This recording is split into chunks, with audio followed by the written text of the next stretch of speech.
ఇప్పుడు వెంకటేశ్వర స్వామి పాదాల చెంత చీరను పెట్టి ఒక కాబోయే పెళ్లి కూతురు గారికి పురోహితులు ఇచ్చారు కదా! మనం చూసాం కదా!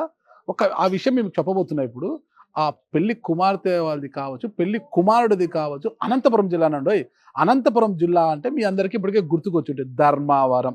ఎందుకంటే పట్టు చీరలకు పెట్టింది పేరు ధర్మవరం. అలాంటి వారు అనంతపురం జిల్లా వాళ్ళు టక్కుమని అలా ధర్మవరంకి వెళ్ళేదంటే ఒక హాఫ్ అన్ అవర్ ప్రయాణం నుంచి అరగంట ప్రయాణం నుంచి గంట ప్రయాణం అంట. అలా వెళ్ళి ధర్మవరంలో కోరిన చీర తీసుకునే అవకాశం ఉన్నా కూడా ఇక్కడ హైదరాబాద్‌లో ఉన్న వారాహి సిల్క్స్‌కి ఎందుకొచ్చారు అంటే ఇక్కడ డిజైన్‌లు బాగున్నాయంట, క్వాలిటీ బావుందంట.